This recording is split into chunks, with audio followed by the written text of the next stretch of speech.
मोक्षमार्गस्य नेतारं भेत्तारं कर्मभूभृताम् ज्ञातारं विश्वतत्त्वानां वन्दे तद्गुणलब्धये वन्दे तद्गुणलब्धये। मोक्षमार्ग के नेता एवं कर्म पर्वतों के भेदक और विश्व के सब तत्वों के ज्ञायक चेतन संवेदक सद्गुण आप समान प्राप्त हो यही भावना भाकर देव विनय पूर्वक करूं वंदना बारंबार जिनेश्वर देव बारंबार जिनेश्वर देव। तत्वार सूत्र महाशास्त्र और इसके 5वें अध्याय की चर्चा हमने कल से शुरू की है। क्या वर्णन है इसमें? 5वें अध्याय में अजीव तत्व का 7 तत्वों का वर्णन चल रहा है और 7 तत्वों के वर्णन में से अजीव तत्व का वर्णन अब यहाँ शुरू हो रहा है। अभी तक जीव तत्व का वर्णन 4थे अध्याय तक हुआ।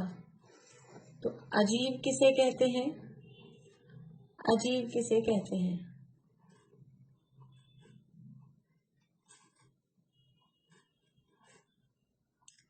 बोलिए अनुज।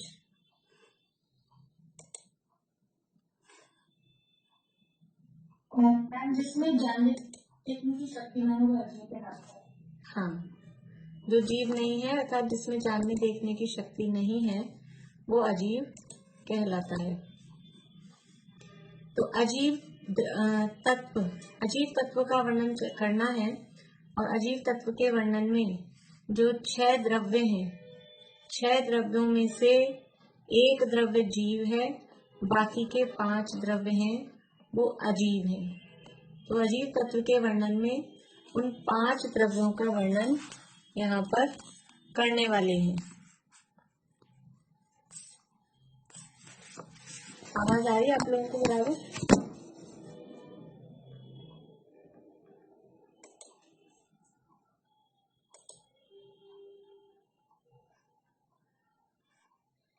तो 5 द्रव्यों का वर्णन यहाँ पर करने वाले हैं और उन 5 द्रव्यों में से सबसे पहले शुरू कहाँ से किया? सूत्र शुरू किया अजीव काया धर्मा धर्माकाश पुद्गला। धर्म द्रव्य, अधर्म द्रव्य, आकाश द्रव्य और पुद्गल द्रव्य, ये चारों अजीव और काय हैं। तो अजीव तो समझ में आ गया कि जीव नहीं है, ज्ञान दर्शन की शक्ति से रहित हैं। पर काय क्या होता है? काय किसे कहते हैं?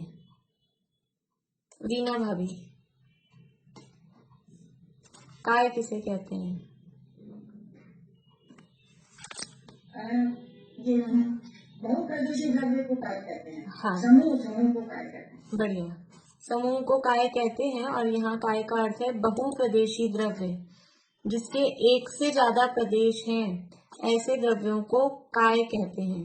तो धर्म द्रव्य, अधर्म द्रव्य, आकाश द्रव्य और पुद्गल, ये अजीव भी हैं और काय भी हैं। ये पहले सूत्र में बताया। तो ये अजीव और काय हैं, बस ठीक है। तो कहा कि नहीं, द्रव्याणी, ये द्रव्य भी हैं। द्रव्य किसे कहते हैं? द्रव्याणी कहा ये चारों द्रव्य हैं। तो द्रव्य किसे कहते हैं? बोलिए नेहा जी, द्रव्य किसे कहते हैं?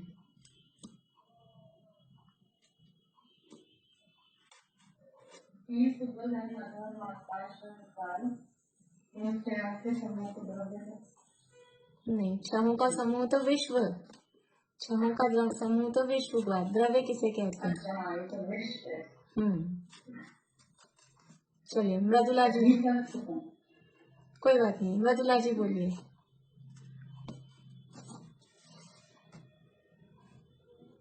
अनम्यूट करिए, अनम्यूट करिए।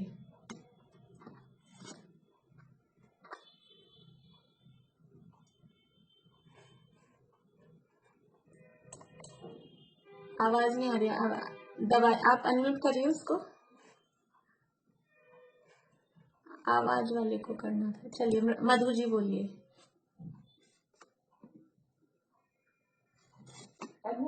हाँ हाँ बोलिए बोलिए, हाँ बोलिए। गुणों के समूह को द्रव्य कहते हैं और बहुत बढ़िया। गुणों के समूह को द्रव्य कहते हैं और द्रव्यों के समूह को विश्व कहते हैं। तो द्रव्य किसे कहा? गुणों का जो समूह है, यानी जो जिसमें बहुत सारे गुण होते हैं वो द्रव्य कहलाता है, या फिर जिसमें गुण और पर्याय होते हैं। अकेला गुणों के समूह को द्रव्य कहते हैं, ये कहने में भी पर्याय उसमें इंक्लूड है, क्योंकि गुणों का ही परिणमन वो पर्याय है। लेकिन उसको खोल के कहें तो गुण और पर्यायों के समूह को द्रव्य कहते हैं अथवा गुणों के समूह को द्रव्य कहते हैं। तो ये द्रव्यों के नाम बताए, जीव, पुद्गल, धर्म, अधर्म, आकाश, काल, ये द्रव्य हैं। क्यों है ये द्रव्य? तो हम उस परिभाषा को उसमें फिट करके देखें। परिभाषा क्या है द्रव्य की?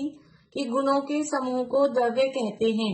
अभी ये परिभाषा याद करें, बालबोध की परिभाषा है, फिर आगे तो तत्वार्थ सूत्र के स्टैंडर्ड की परिभाषा आगे आएगी। यदि भी भाव दोनों का एक ही होगा, लेकिन फिर भी वो नर्सरी का और एमए का फर्क तो पड़ेगा ना। तो वो बालबोध के लेवल की है, गुणों के समूह को द्रव्य कहते हैं। और यहाँ आगे सूत्र आएंगे जो कल अपन ने पढ़े थे, सद्रव्य लक्षणम गुण परे द्रव्यम।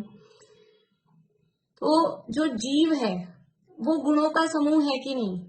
जो पुद्गल है वो गुणों का समूह है कि नहीं? धर्म द्रव्य, अधर्म द्रव्य, आकाश द्रव्य, काल द्रव्य, ये गुणों के समूह हैं। इसलिए ये द्रव्य हैं, क्योंकि इनमें बहुत सारे गुण हैं और बहुत सारी पर्याय इनमें है। इसलिए गुणों और पर्यायवान जो होता है, जिसमें गुण होते हैं और जिसकी पर्याय होती हैं, उसे द्रव्य कहते हैं। दूसरे शब्दों में बोल रहे हैं उसी बात को, जिसमें गुण होते हैं। अब हम एक द्रव्य है कि नहीं है? कभी कभी कुछ लोग ऐसे करते हैं, स्तुतियों में आता है, प्रभु जी मुंह में तो अवगुण भरा, इस तरह की स्तुतियां चलती हैं। मुझ में तो एक भी गुण नहीं है, मुझे शब्द याद नहीं है, वैसे अपनी राजधानी में इस तरह की स्तुतियां विनतियां चलती हैं कि मुझ में अवगुण भरे अनेक और मेरे में तो एक भी गुण नहीं है। तो क्या हम अवगुणों के पिंड हैं, अवगुणों के समूह हैं कि गुणों के समूह हैं? पहले हम ये निर्णय करें हम एक द्रव्य है कि नहीं है। सब अपना अपना मैं एक द्रव्य हूं कि नहीं हूं? जीव हूं ना, और यहाँ द्रव्यों में नाम बताया जीवाश्च, तो मैं जीव हूं और जीव एक द्रव्य है। तो द्रव्य किसे कहते हैं? गुणों के समूह को द्रव्य कहते हैं। इसका मतलब क्या है? इतनी सी परिभाषा पढ़े और सम्यक दर्शन हो सकता है, बस ज्यादा पढ़ने की जरूरत ही नहीं है। इतना सा परिभाषा पढ़ें, इतना सा भी 5-10 मिनट की बात सुने और उसका यदि विचार कर लें तो सम्यक दर्शन हो जाएगा, काम हो गया। गुणों के समूह को द्रव्य कहते हैं और मैं एक द्रव्य हूँ, इसका मतलब है कि मैं गुणों का समूह हूँ, मुझमें अनंत गुण हैं। कौन से गुण हैं? ज्ञान, दर्शन, सुख, वीर्य, प्रभुत्व, विभुत्व, सर्वदर्शित, सर्वज्ञ, सच्छत्व, जीवत्व, चिति, दृषि। अब अनंत है, अनंत को गिना थोड़ी ना सकते हैं। तो ऐसे मुझमें अनंत गुण हैं, इसे बोलते हैं गुणों का गोदाम, शक्तियों का संग्रहालय। ऐसे ऐसे शब्द आत्मा के लिए अपने लिए सुने होंगे आप लोगों ने। तो ये मैं अनंत गुणों का पिंड हूँ, मैं द्रव्य हूँ। और अकेला मैं ही नहीं, जो भी दुनिया में द्रव्य हैं वो सभी द्रव्य अनंत गुणों के पिंड हैं, इसीलिए उनको द्रव्य कहते हैं। जिसमें अनंत गुण नहीं है वो द्रव्य भी नहीं है। लेकिन दुनिया में जो भी वस्तुएं हैं, यानी जो भी द्रव्य हैं, वो क्योंकि द्रव्य हैं और द्रव्य है अर्थात वो अनंत गुणों के समूह रूप है, अनंत गुणों के पिंड हैं और उनमें पर्याय भी होती है। इसलिए तो यहाँ पर ये कहा कि सबसे पहले 4 बताए, धर्म, अधर्म, आकाश और पुद्गल, ये हैं चारों द्रव्य। और फिर कहा जीवाश्च, जीव भी द्रव्य है, जीव भी द्रव्य है क्योंकि जीव भी गुणों का समूह है। और साथ में क्या है कि जीव काय भी है लेकिन अजीव नहीं है, इसलिए उसको अलग से कहा। तो धर्म, अधर्म, आकाश, पुद्गल और जीव, ये 5 हुए, ये 5 द्रव्य हैं और काय हैं। ये पांचों के पांचों द्रव्य हैं। अभी यहाँ तक की जो बात हुई, ये पांचों द्रव्य हैं और काय हैं। काय हैं अर्थात ये बहुप्रदेशी हैं, बहुत सारे प्रदेश इनमें होते हैं। कल एक बात हमने की थी कि हर वस्तु में चार चीजें, यानी हर कोई भी बात होगी उसमें चार चीजें होंगी, चार बातें होंगी: द्रव्य, क्षेत्र, काल और भाव। मैंने होमवर्क भी दिया था आप लोगों को, अभी मेरे को इच्छा होगी तो पूछ लूंगी। किया है किसी ने? होमवर्क क्या दिया था कि आपको द्रव्य, क्षेत्र, काल, भाव ढूंढने थे? हाँ बोलिए अनुज।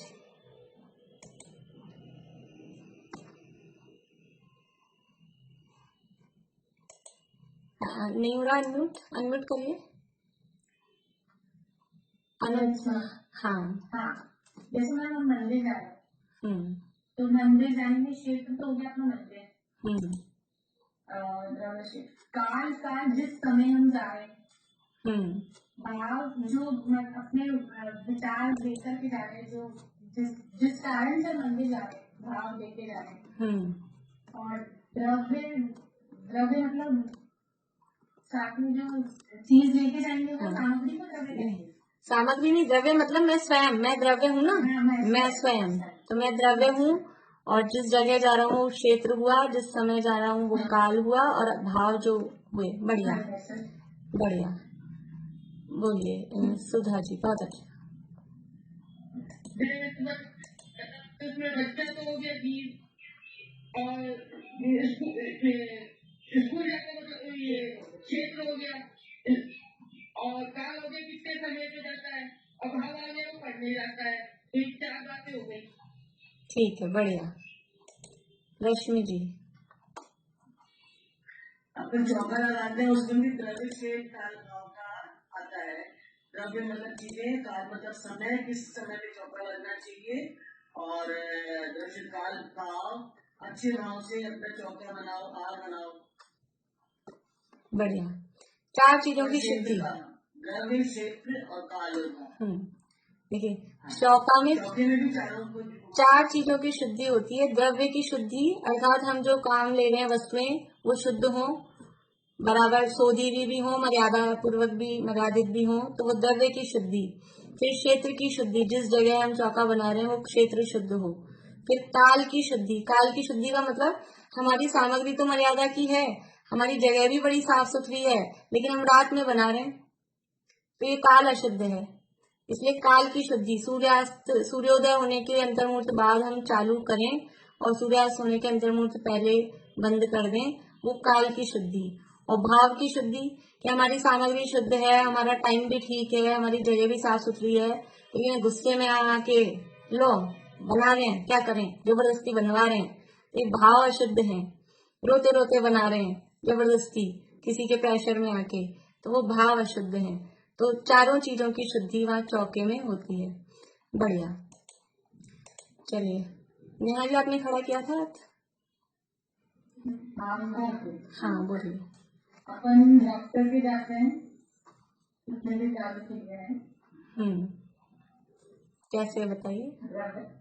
जाते हैं क्षेत्र की जगह, डॉक्टर का क्लिनिक, हॉस्पिटल जो भी है, फिर क्या उनका टाइमिंग है देखने का, किस बीमारी के लिए जा रहे हैं। बढ़िया, तो इस तरह से भाव, हर चीज में ये चार बातें होगी होगी। और भी हम अपनी डेली लाइफ में देखेंगे, कहीं भी कोई भी बात होगी तो ये चार चीजें उसमें होती ही हैं। तो यहाँ ये जो जीव, पुद्गल, धर्म, अधर्म और आकाश, ये पांच द्रव्यों के बारे में कहा।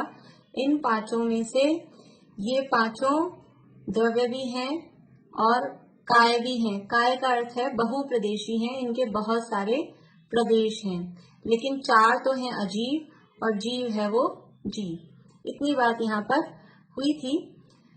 अभी परिभाषाएं भी मैंने आपको कहा था देख के आने के लिए, पुद्गल की तो आगे आएगी। धर्म, अधर्म और आकाश, ये तीन परिभाषाएं आगे सूत्र में नहीं आएगी। धर्म द्रव्य किसे कहते हैं, बोलिए सरोज आंटी। जो स्वयं गति करते हुए जीव और पुद्गल के चलने में निमित्त कारण होता है, उसे धर्म कहते हैं। बढ़िया, जो स्वयं गति कर रहे हैं। कौन गति? स्वयं गति कर रहे हैं मतलब वो खुद नहीं चल रहा है, स्वयं गति कर रहे हैं। हाँ, जो जीव और पुद्गल खुद गति कर रहे हैं अपनी इच्छा से, उनको गमन करने में जो द्रव्य निमित्त होता है उसे धर्म द्रव्य कहते हैं। इसका उदाहरण क्या है कि जैसे मछली के चलने में पानी, यानी मछली जब भी चलती है तो पानी में चलती है। पानी मछली को चलाता है क्या? नहीं, चलाता नहीं, क्योंकि मछली पानी में स्थिर भी रहती है, रुकी भी रहती है। लेकिन जब जब मछली चलती है तब तब पानी में ही चलती है, पानी के अलावा नहीं चलती है। तो वो पानी मछली के चलने में जिस प्रकार से सहायक होता है, उसी प्रकार जो भी जीव और पुद्गल चलते हैं अपनी इच्छा से, लेकिन जब भी वो चलते हैं तब उनके चलने में जो द्रव्य सहायक होता है उसे धर्म द्रव्य कहते हैं। देखिए, क्या जरूरत है हमको सहायता की? हमको सहायता की जरूरत ही नहीं है, हम तो अपने आप चल रहे हैं जब। लेकिन ऐसा नहीं होता है, कोई भी काम होता है तो उस काम के होने में अनेक निमित्त होते हैं। तो ये बाहर में ऐसा ये साइलेंट निमित्त है, इसको बोलते हैं उदासीन निमित्त। ये चुपचाप है, चुपचाप मतलब कोई उठापटक करता हुआ नहीं दिखाई दे रहा है। लेकिन जब भी कोई भी जीव या पुद्गल गमन करेगा, एक जगह से दूसरी जगह जाएगा, तो उसमें धर्म द्रव्य निमित्त होता ही होता है, ऐसा स्वरूप है। बोलिए सुधा जी, कुछ पूछ रहे हैं? ठीक है, ठीक है। देखिए, परिभाषा मैं आपको बोल के बता देती हूँ। स्वयं चलते हुए जीव और पुद्गलों के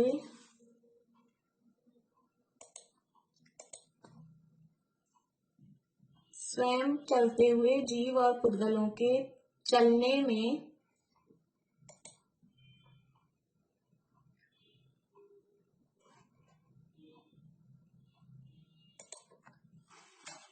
जो द्रव्य निमित्त है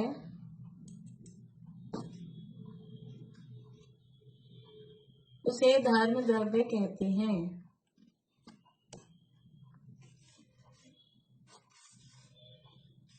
जैसे मछली के चलने में जल निमित्त होता है,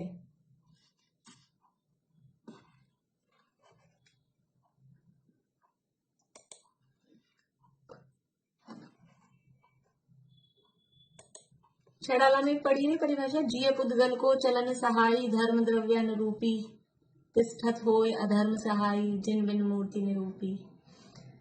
बोली भारती आंटी। मछली जो पानी है वो तो सहकारी कारण है, तो धर्म द्रव्य तो नहीं है। वो धर्म द्रव्य तो हमारे गति में सहकारी है, पर जो पानी है जो मछली को चलाने में सहकारी है, तो सहकारी कारण। तो सहकारी कारण और धर्म द्रव्य, आप क्या कहना चाह रहे हैं? नहीं, तो जो पानी है जो मछली को चलाने में सहकारी हो रही है वो भी धर्म द्रव्य ही है क्या? वो तो हमने यहाँ उदाहरण में रखा है। उदाहरण में जैसे पानी है, वैसे यहाँ जिस चीज को हम समझा रहे हैं, सिद्धांत को, सिद्धांत में वो धर्म द्रव्य है। उदाहरण में पानी के इक्विवेलेंट यहाँ सिद्धांत में धर्म द्रव्य है। जैसे उदाहरण में मछली है, मछली की जगह यहाँ रखा हमने जीव और पुद्गलों को, और फिर पानी है तो पानी की जगह रखा धर्म द्रव्य को। ये तो उदाहरण में रखा है।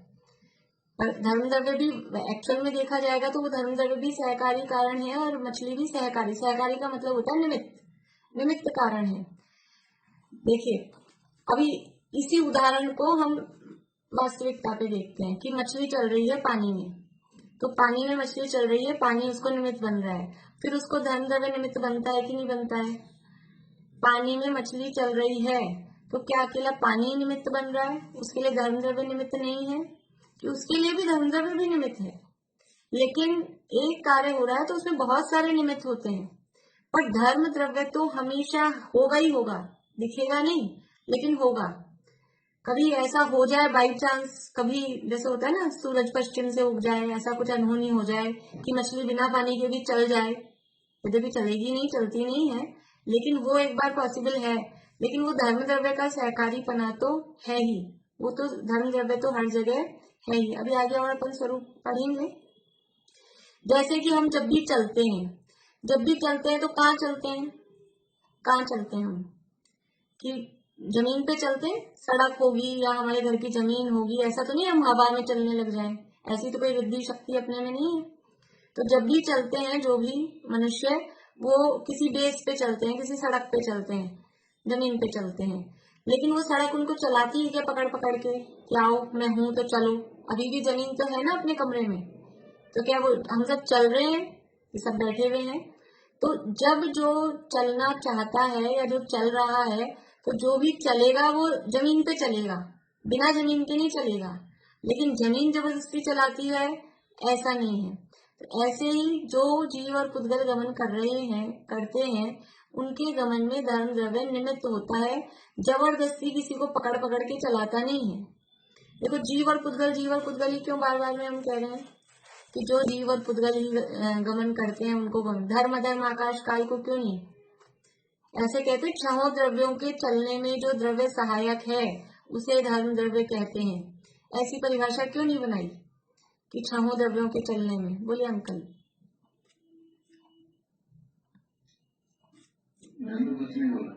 नहीं, आपसे पूछ रही हूँ मैं कि ऐसी परिभाषा क्यों नहीं बनाई कि छहों द्रव्यों के चलने में जो द्रव्य सहायक है?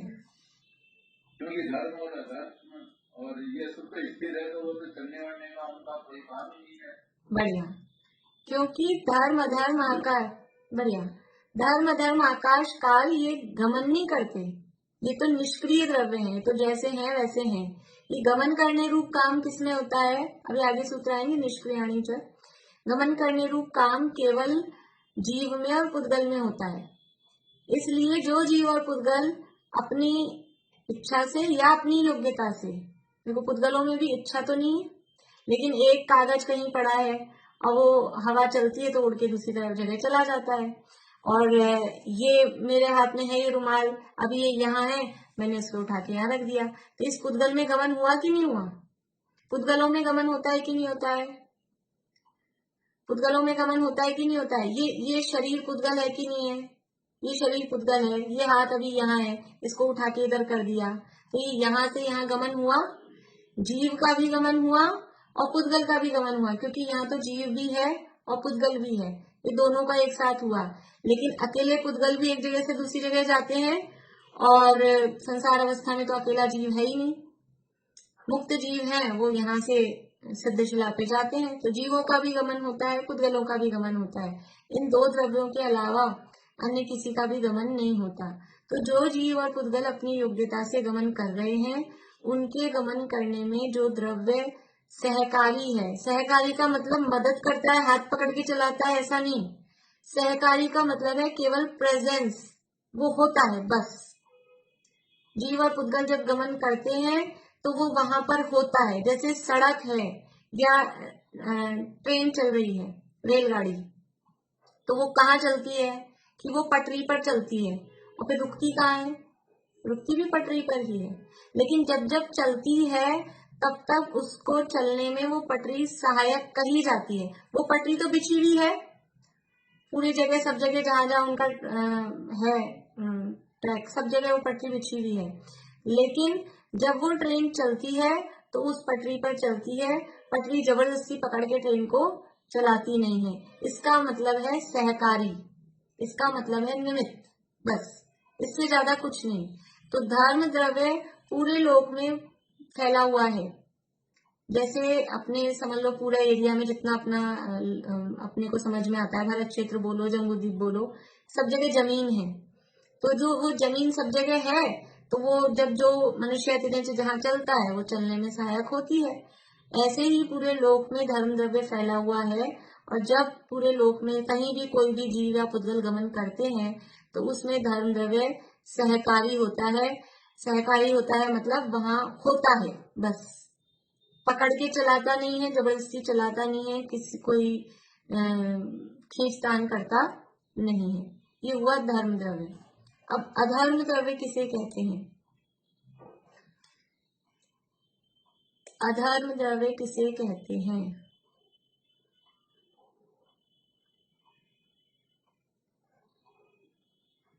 दीपिका जी। तो जीव और पुद्गल को ठहरने में सहायक, स्वयं ठहरते हुए कुछ ठहरने में सहायक हो, ऐसे में। ठीक है प्रेमलता जी, ठीक है, आपकी परिभाषा बढ़िया है, बोलिए। जो द्रव्य जीव और अजीव को ठहरने में सहायक होता है, जीव और पुद्गल। ठीक है, जैसे स्वयं चलते हुए जो जीव और पुद्गल स्वयं चल रहे थे, उनके चलने में जो द्रव्य सहायक था मतलब जो द्रव्य था उपस्थित था, वो था धर्म द्रव्य। वैसे ही चलते चलते गमन करते करते जो जीव और पुद्गल रुक रहे हैं, उनके रुकने में जो द्रव्य निमित्त होता है, उस द्रव्य का नाम है अधर्म द्रव्य। गमन पूर्वक स्थिर होने वाले जीव और पुद्गलों के स्थिर होने में, गमन पूर्वक स्थिर होने वाले जीव और पुद्गलों के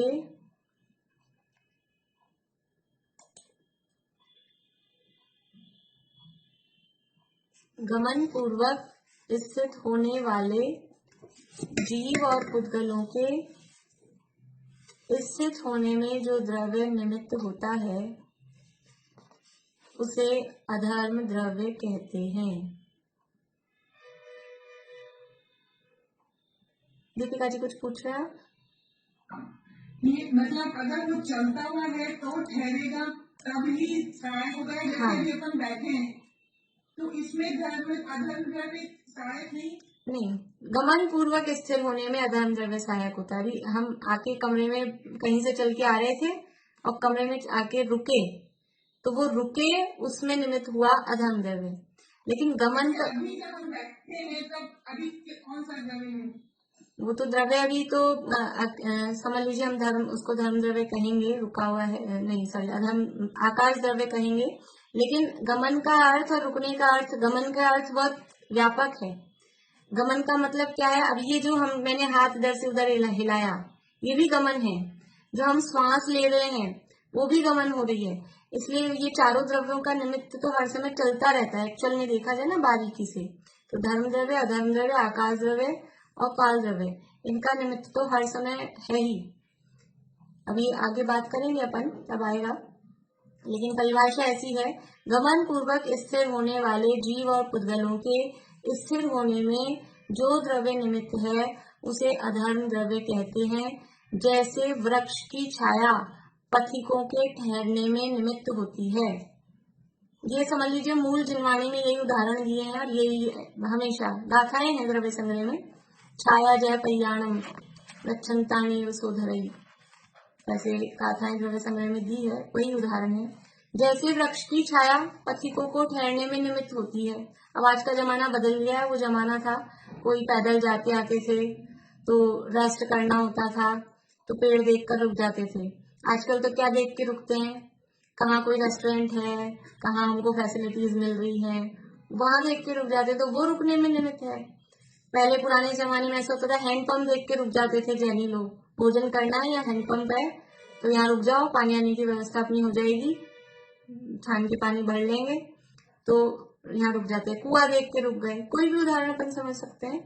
तो जैसे वो, यद्यपि उसने जबरदस्ती रोका नहीं है, पेड़ ने किसी को पकड़ पकड़ के रोका नहीं है कि आओ आओ आओ, आवाज दे दे के बुलाता हो, आइए भाई साहब आराम कर लीजिए, थोड़ी देर छाया ले लीजिए, ऐसा कोई बुलाता नहीं है। ऐसे ही और भी कोई पकड़ पकड़ के किसी को ठहराता रोकता नहीं है, लेकिन ये ऐसा निमित्त होती है। तो वृक्ष की छाया जिस प्रकार राहगीरों को, ट्रेवलिंग करने वालों को रुकने में निमित्त होती है, उसी प्रकार अभी भी समझ लीजिए बहुत तेज जब गर्मी पड़ती है मई जून की, तो हम गाड़ी कहाँ पार्क करना चाहते हैं अपनी कार, तो जहाँ पेड़ की छाया है, तो वो हमारे को गाड़ी रोकने के लिए वो निमित्त बनता है। ऐसे ही अपने गमन करते करते जो जीव और पुद्गल अपनी योग्यता से रुकते हैं, उनके रुकने में जो द्रव्य सहायक होता है, निमित्त होता है, उसे अधर्म द्रव्य कहते हैं। सहायक का, निमित्त का अर्थ एकदम अच्छे से समझ लेना कि बस वो होता है, वो पकड़ पकड़ के जबरदस्ती कराता है, ऐसा नहीं है। यदि जबरदस्ती कराता हो तो क्या हो, दोनों के काम अलग अलग हो गए, एक तो चला रहा है और एक रोक रहा है, दोनों झगड़ते ही रहते होंगे, धर्म द्रव्य और अधर्म द्रव्य। वो कहेगा नहीं मैं तो चलाऊंगा, वो कहेगा नहीं मैं तो रोकूंगा। तो ऐसा नहीं होता, क्योंकि वो तो उनमें तो कोई ऐसे राग द्वेष है ही नहीं, और वो तो खाली जब कोई जीव और पुद्गल चल रहा है तो वो होता है, और जब कोई जीव और पुद्गल रुक रहा है तो वो होता है। ऐसा उनका निमित्तपना है, इसलिए जबरदस्ती झगड़ा या कोई समस्या परेशानी वहां पर नहीं होती है। तो ये हुए धर्म और अधर्म द्रव्य। आकाश द्रव्य किसे कहते हैं?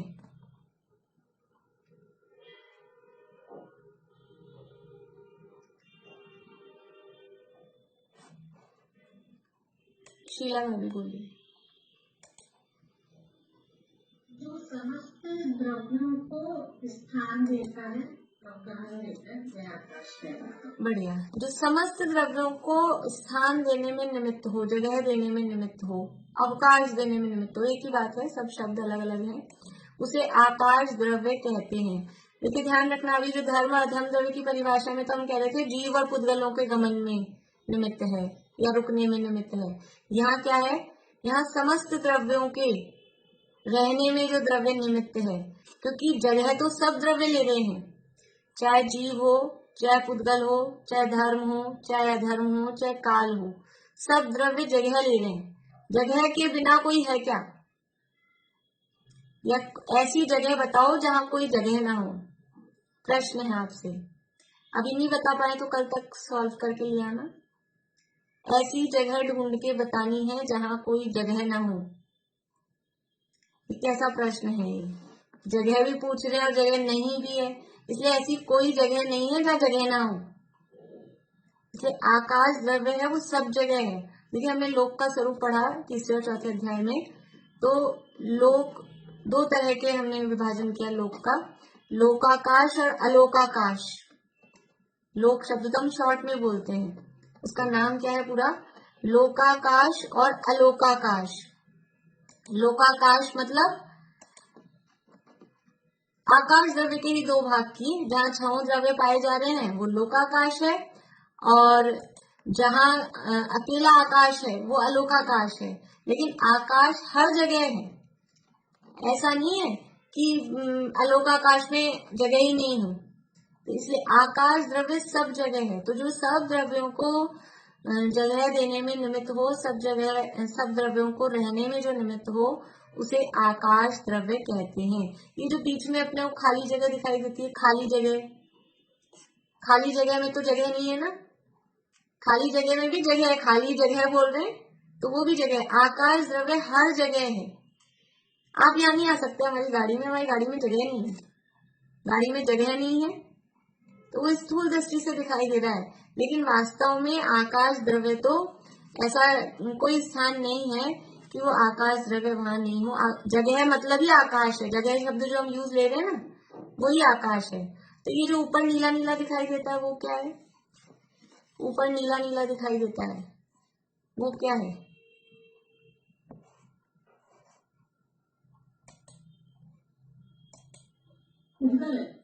वो पुद्गल है। बढ़िया। बुआ आप कुछ बोल रहे हैं? मैं बोल रही थी पुद्गल। हाँ ठीक है। हाँ रजनी जी बोलिए। नहीं, मैं पूछ रही थी, जैसे आपने कहा कि ये गमनागमन में अगर धर्म अगर तो मान लीजिए कोई गेस्ट है और वो जा रहे हैं, जाते जाते हैं उसको रोक लीजिए और रुक जाते हैं, तो वहाँ पर भी क्या अधर्म काम करता है? हर जगह काम कर रहा है, हर जगह अधर्म द्रव्य तो काम करता ही है, और उसमें हम भी निमित्त हो जाते हैं। एक बात बताइए ना, जैसे कुछ एक सिद्धांत टाइप के हैं आपके कि निमित्त का अर्थ जैसे बताया, निमित्त का मतलब है केवल उपस्थित होना, जबरदस्ती काम नहीं कराना, ये हुआ निमित्त का अर्थ। ऐसे ही एक कार्य होने में अनेक कारण या अनेक निमित्त होते हैं। ये वाक्य मतलब याद कर लीजिए, हमेशा सेट कर लीजिए। एक कार्य होगा उसका एक ही कारण, कारण मतलब बाहरी निमित्त, एक ही निमित्त होगा ऐसा नहीं। एक कार्य होने में अनेक निमित्त होते हैं।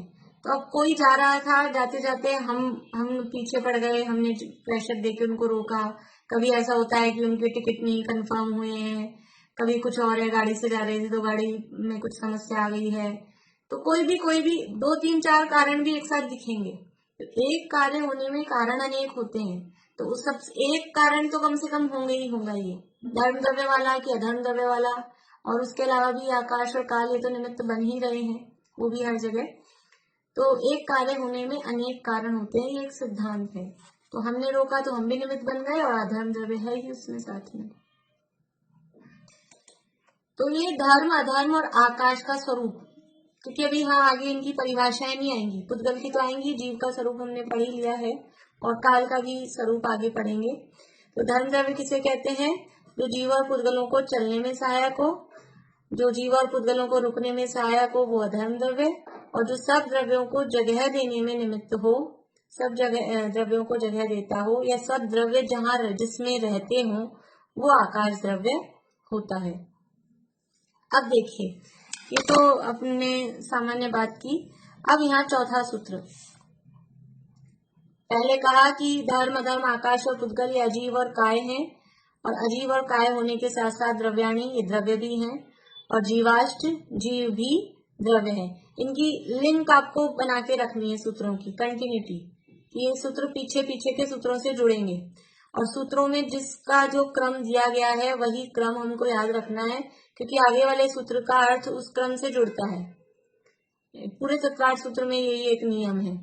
तो जो चीज जिस क्रम पे दी गई है हम उसको उसी क्रम पे याद करें, नहीं तो आगे के सूत्रों के अर्थ नहीं बना पाते हैं। अभी देखिए आगे चौथे नंबर का सूत्र है, मैं बोल रही हूँ, शीला भाभी आप पीछे बोलिएगा। नित्यावस्थितान्य रूपाणी, अनम्यूट करिए।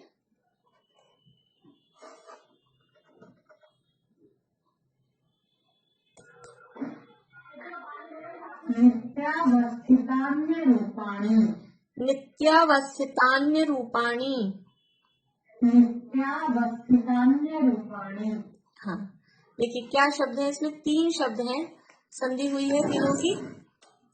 नित्य, अवस्थितानि और अरूपाणी। सूत्र क्या है? नित्यावस्थितान्य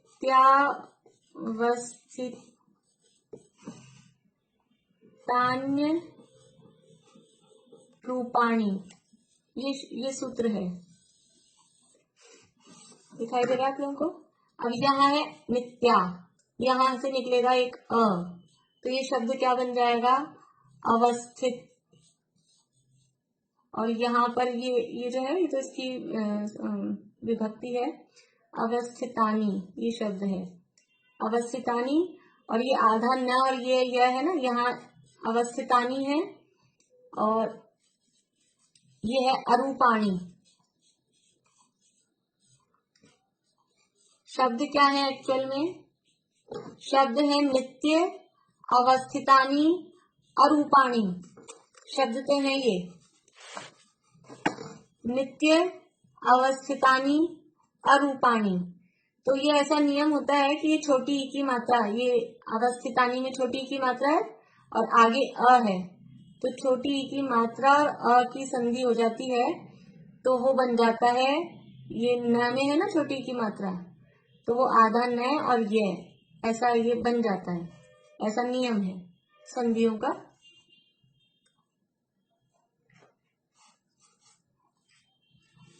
तो शब्द क्या है? नित्य, अवस्थितानी, अरूपाणी, ये तीन शब्द हैं। और अवस्थितानी भी ये तो विभक्ति है, शब्द है अवस्थित, शब्द है अवस्थित, और इधर है अरूपी, अरूपाणी। ये तो उनकी संस्कृत की विभक्तियों से अरूपाणी कहा है। तो तीन शब्द हैं, यानी बात किसकी चल रही है? बात चल रही थी धर्म अधर्म आकाश पुद्गल और जीव, ये पांच द्रव्यों की। ये पांचों द्रव्य हैं और काय स्वरूप हैं, और इसमें से चार अजीव हैं और एक जीव है। अब ये पांचों कैसे हैं? ये पांचों द्रव्य हैं, नित्य हैं, अवस्थित हैं और अरूपी हैं। अभी सामान्य बात की है पांचों के लिए, अभी अगला फिर सूत्र और आएगा इसके साथ में। तो अभी सामान्य ऊपर से बात चल रही थी, पांच द्रव्य बताए थे, पांच द्रव्य हैं। अब ये कैसे हैं? नित्य हैं, अवस्थित हैं और अरूपी हैं। तीन शब्द हैं, कैसे हैं? नित्य हैं, अवस्थित हैं और अरूपी हैं। ये इन द्रव्यों की सामान्य विशेषता बता रहे हैं, कॉमन रूप से जो भी द्रव्य होगा वो कैसा होगा, ये नित्य होगा, अवस्थित और अरूपी। अभी कॉमन रूप से बताया है। अगला सूत्र है फिर रूपेण है पुद्गला, कि हमने अभी सामान्य रूप से पांचों को अरूपी कहा, लेकिन जो पुद्गल है वो अरूपी नहीं है, वो कैसा है, रूपी है, इसलिए फिर उसको अलग निकाल लिया। ठीक है, तो अभी सामान्य विशेषता है नित्य, अवस्थित और अरूपी। नित्य किसे कहते हैं, नित्य किसे कहते हैं, नित्य करने योग्य कार्य होते हैं अपने। नित्य, नित्य का मतलब क्या हुआ, डेली, रोज, ये अपन अर्थ देखते हैं उसका। नित्य मतलब हमेशा। दूसरा अर्थ क्या करते हैं उसका, नित्य यानी हमेशा। हमेशा का मतलब क्या, कि जो सदा रहे, जो नित्य है। द्रव्य कैसे हैं, द्रव्य नित्य है। नित्य मतलब जो सदा है। सदा मतलब कल भी थे, आज भी हैं और कल भी रहेंगे। मतलब जो भूतकाल में भी है, वर्तमान में भी है और भविष्य में भी है, उसका मतलब है नित्य। ये नित्य शब्द है कालवाची, टाइम फैक्टर को बता रहा है। सर्वदा, सर्वदा शब्द भी टाइम फैक्टर को बताता है। देखिए जो कल अपन ने 4 शब्द पढ़े थे ना, द्रव्य, क्षेत्र, काल और भाव, उसके लिए 4 शब्द देते हैं। सर्व, सर्वत्र, सर्वदा और सर्वथा। सुने ये शब्द।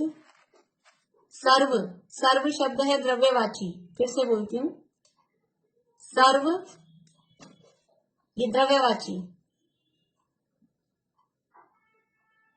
फिर सर्वत्र ये क्षेत्रवाची। बोलते हैं सर्वत्र, सर्वत्र ऐसा होता है, सर्वत्र का मतलब हर जगह, तो क्षेत्रवाची है।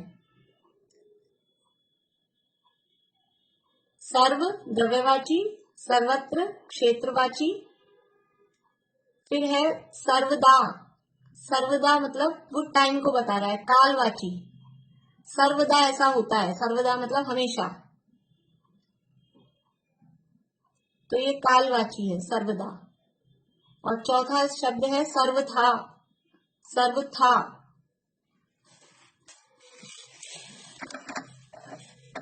सर्वथा शब्द है भाववाची।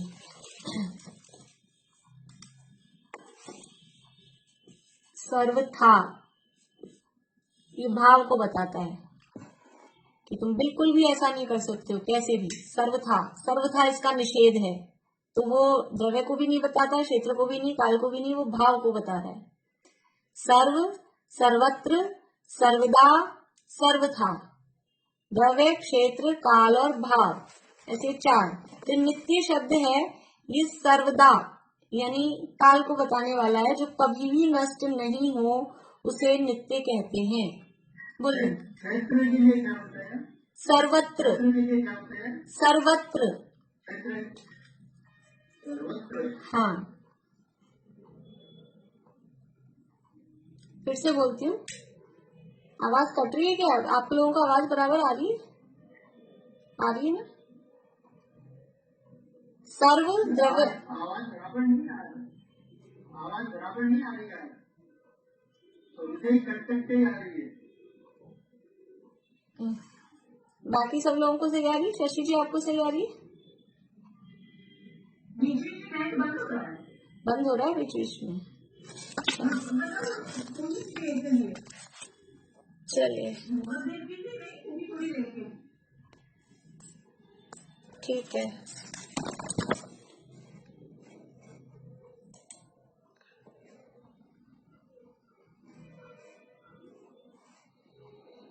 तो ये 4 शब्द हुए, सर्व, सर्वत्र, सर्वदा और सर्वथा। ये 4 शब्द द्रव्य, क्षेत्र, काल, भाव को बताने वाले हैं। यहाँ नित्य शब्द आया है, और नित्य शब्द का अर्थ है जो कभी भी नष्ट नहीं हो, उसे नित्य कहते हैं। जो कभी भी नष्ट नहीं हो, अर्थात कभी भी मतलब कभी भी शब्द की भी किसको बताता है, कभी भी शब्द भी टाइम को बताता है। तो जो कभी भी नष्ट नहीं हो अर्थात हमेशा रहे, वो कहलाता है नित्य। तो ये द्रव्य कैसे हैं, ये द्रव्य है नित्य हैं। द्रव्य नित्य हैं, अर्थात हमेशा रहते हैं। इन द्रव्यों का कभी भी अभाव नहीं होता, कभी भी नष्ट नहीं होते, जो सदा रहते हैं वो नित्य है। तो जो द्रव्य है, द्रव्य का कभी भी नाश नहीं होता। हम द्रव्य की परिभाषा ऐसा भी बना सकते हैं, यद्यपि परिभाषा हमने पढ़ी गुणों के समूह को द्रव्य कहते हैं, लेकिन वो भाव की अपेक्षा से है।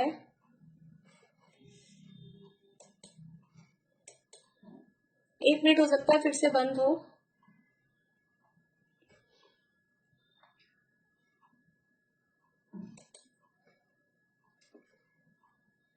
द्रव्य की परिभाषा भी हमने क्या बनाई है, गुणों के समूह को द्रव्य कहते हैं।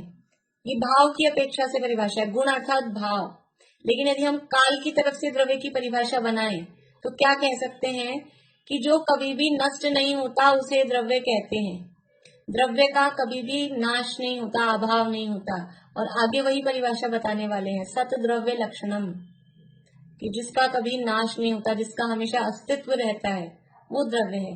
तो ये द्रव्य है, ये नित्य है। नित्य है अर्थात इनका कभी भी नाश नहीं होता। आज हम पढ़ रहे हैं, कल हम आपसे पूछेंगे, सोच के आना है आपको कि ये जो विशेषताएं हम पढ़ रहे हैं, 3 विशेषताएं, नित्य, अवस्थित और अरूपी, इन विशेषताओं को जानने से, समझने से, इस विशेषता का पता लगने से क्या लाभ हो सकता है, क्या लाभ हो गया। अगर किसी को हो गया हो तो बता दें, नहीं हुआ हो तो हो सकता है ऐसा बता दें।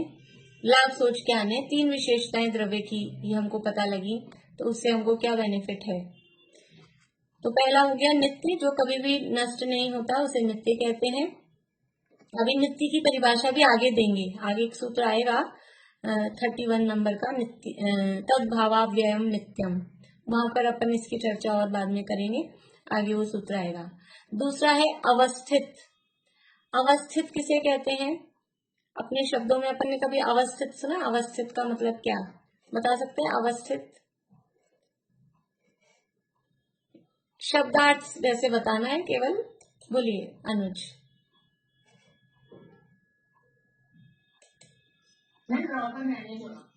हाँ बढ़िया, मतलब हम उसको कह सकते हैं व्यवस्थित। ठीक है, बढ़िया अर्थ बताया आपने। अवस्थित मतलब प्रॉपर तरीके से सब सेट है, मैनेज है, मतलब व्यवस्थित है। तो अवस्थित को हम अपने शब्दों में व्यवस्थित भी कह सकते हैं, कह सकते हैं। और अवस्थित का दूसरा अर्थ वही, सब जैसे सेट है। बोलिए मीना चाची, आप क्या बोलना चाह रहे हैं? जो अपनी संख्या का उल्लंघन नहीं करते। हाँ बढ़िया, वो तो आपने तत्पर सूत्र में से ही बताया, बढ़िया। देखिए यहाँ अवस्थित का क्या अर्थ है, अवस्थित भाव वही है, ये तो अर्थ यहाँ ये किया अवस्थित अर्थात जो अपनी संख्या का उल्लंघन नहीं करते, लेकिन भाव उसका क्या है कि जो बराबर प्रॉपर सेट हैं, वेल मैनेज्ड हैं, जो व्यवस्थित हैं। और ये अवस्थितपना भी द्रव्यों का अवस्थितपना, गुणों का अवस्थितपना, पर्यायों का अवस्थितपना अलग अलग तरीके से यहाँ तत्पर सूत्र की टीकाओं में बताया है। तो अवस्थित शब्द का अर्थ क्या हुआ कि जो अपनी संख्या का उल्लंघन नहीं करते। द्रव्य कैसे हैं? अवस्थित हैं, अर्थात अपनी संख्या का उल्लंघन नहीं करते। मतलब क्या हुआ कि जो द्रव्य जितनी संख्या में हैं वो उतनी संख्या में ही हमेशा रहते हैं। इसका मतलब क्या हुआ? इसका मतलब ये हुआ कि कभी भी कोई भी नया द्रव्य पैदा नहीं होता और कभी भी कोई द्रव्य नष्ट नहीं होता। संख्या का उल्लंघन कब होगा? जनसंख्या कब बढ़ती है? बहुत सारे मनुष्य बहुत पैदा हो जाए तो जनसंख्या बढ़ जाती है, और बहुत ज्यादा डेथ रेट बढ़ जाए, मरण ज्यादा हो जाए तो जनसंख्या कम हो जाती है, तो संख्या कम ज्यादा होती रहती है। और यहाँ कह रहे हैं सारे द्रव्य अवस्थित हैं। अवस्थित हैं अर्थात द्रव्य कभी भी अपनी संख्या का उल्लंघन नहीं करते। देखो जो 6 द्रव्य हैं, मूल द्रव्य देखें, मूल द्रव्य कौन से हैं? जीव, पुद्गल, धर्म, धर्म, आकाश, काल, ये तो मूल द्रव्य हैं। तो ये 6 हैं। इस 6 की संख्या कभी 7, 8, 5, 4 ये नहीं होगी। 6 द्रव्य हैं विश्व में, तो ये 6 घट के कभी 4 नहीं होंगे, 6 बढ़ के कभी 8, 10, 12 नहीं होंगे।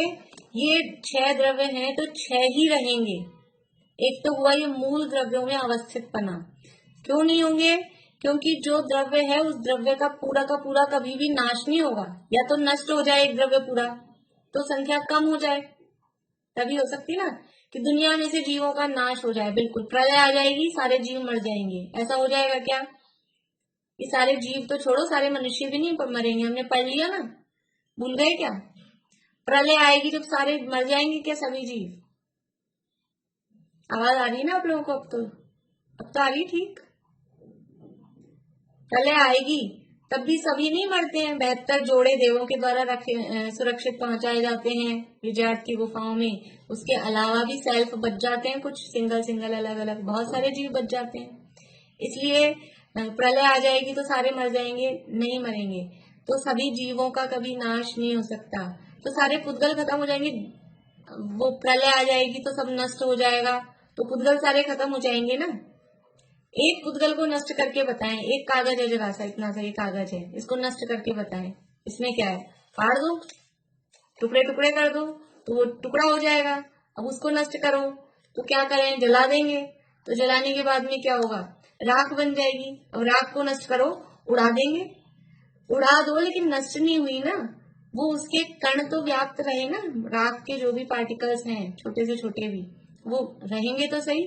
तो कभी किसी द्रव्य का सर्वथा नाश, बिल्कुल नाश कोई कर सके, ये जो हमने किया, ये कागज था, इतना था, इसको फाड़ दिया तो इसकी अवस्था बदली है, लेकिन इसका द्रव्य का नाश नहीं होता।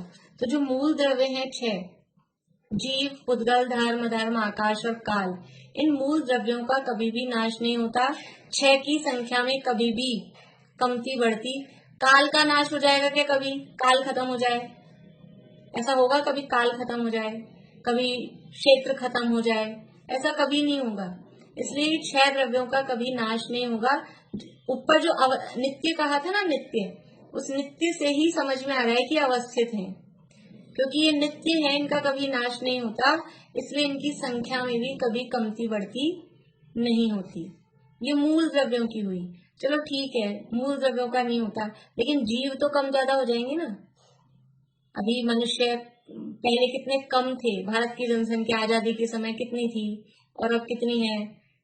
सब ब्लास्ट हो रहा है जनसंख्या का, पूरा पॉपुलेशन इतनी बढ़ती जा रही है कि नहीं। जो जीव हैं, जिस गति में जहां जहां जीवों की जितनी संख्या कही गई है, वो संख्या भी कभी कम ज्यादा नहीं होती। अकेले जीवों की नहीं, पुद्गल की, धर्म, धर्म, आकाश, काल की संख्या आगे आएगी, कौन से द्रव्य कितने हैं। तो जीव संख्या में अनंत हैं। ये तो कॉमन रूप से जीवों को बताया, और संसारी जीवों में देखें तो चारों गतियों में जीवों की संख्या फिक्स है। अभी गति मार्गणा के अंतर्गत पढ़ा था हमने द्रव्य संग्रह में कि मनुष्य गति में कितने जीव होंगे, वो संख्या फिक्स है। त्रिंच गति में कितने जीव हैं, वो संख्या फिक्स है। देव गति में कितने जीव हैं, नरक में कितने जीव हैं, और देवों में भी पहले स्वर्ग में कितने हैं, भवनवासी में कितने हैं, ज्योतिष में कितने हैं, और नरकों में पहले में कितने, दूसरे में कितने, सबकी संख्या फिक्स है। मनुष्यों में कर्म भूमि में कितने, भोग भूमि में कितने, सब जगह संख्या फिक्स है। इसलिए द्रव्यों की संख्या का उल्लंघन नहीं होता। द्रव्य अपनी संख्या को यानी छोड़ दें, कम ज्यादा हो जाए तो जीव भी नहीं होते, पुद्गल भी नहीं होते, धर्म, धर्म, आकाश तो एक ही है, और काल असंख्यात है तो वो भी असंख्यात ही रहते हैं, कम ज्यादा नहीं होते। इसलिए जो कभी अपनी संख्या का उल्लंघन नहीं करते उसे अवस्थित कहते हैं। और ये जो इनका अवस्थित पना है, ये अवस्थित पना द्रव्य रूप से भी है, गुण रूप से भी है, पर्याय रूप से भी है। मतलब क्या हुआ कि जो द्रव्य है वो द्रव्य ही रहता है। द्रव्य कभी एक द्रव्य कभी दूसरे द्रव्य रूप नहीं होता। जो जो द्रव्य है, जो जीव है, वो जीव ही रहेगा। जीव कभी पुद्गल नहीं होगा। आप लोगों को भारी तो नहीं लग रहा, कठिन तो नहीं लग रहा? समझ में आ रही बातें? अभी शुरू में सरल विषय चला था, बालबोध वाला चला था, अभी थोड़ा सा दोनों तरह का आएगा इसमें। जिन लोगों को थोड़ा कठिन लगता हो वो धैर्य रखें। पहली बार सुनने में बातें कठिन लगती हैं, फिर दोबारा आएंगी तो सरल हो जाएंगी। हाँ, तो थोड़ा कठिन लग रहा है। अपन आज समय भी हो गया, कल वापस से उसको लेंगे, और अगर आप लोग थोड़ी मेहनत करें, टाइम निकाल सकें, तो रिकॉर्डिंग भेजती हूँ मैं। तो जो विषय आपको कठिन लगता हो उसकी रिकॉर्डिंग उतनी सी जितना प्रकरण जो कठिन लग रहा है उसको थोड़ा बार बार में सुने, और जब क्लास में टॉपिक आएगा तो अपन उस विषय को बार बार में लेंगे ही। सुनते सुनते अभ्यास से सरल हो जाता है, इसलिए पहली बार सुनने में हो सकता है थोड़ा सा लगेगा, लेकिन घबराना नहीं है, बस इतना सा रखना है, डरना नहीं है कि कठिन है ऐसा सोच के। बोलिए शशि जी।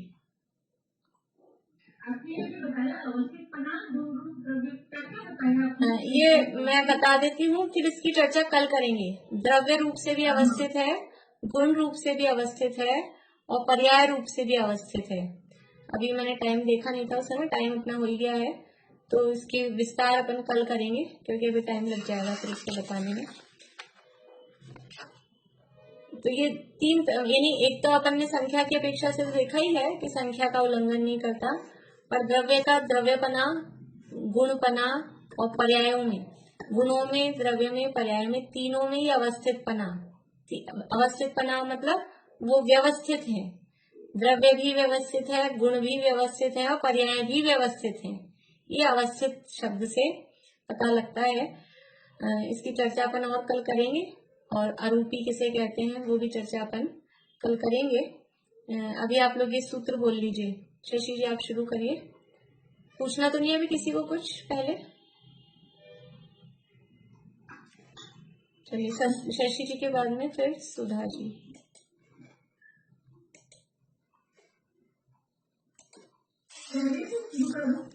नहीं, ये चौथा ही बोलिए बस। चलिए चारों बोल लीजिए, कम है, बोल लीजिए आप चारों।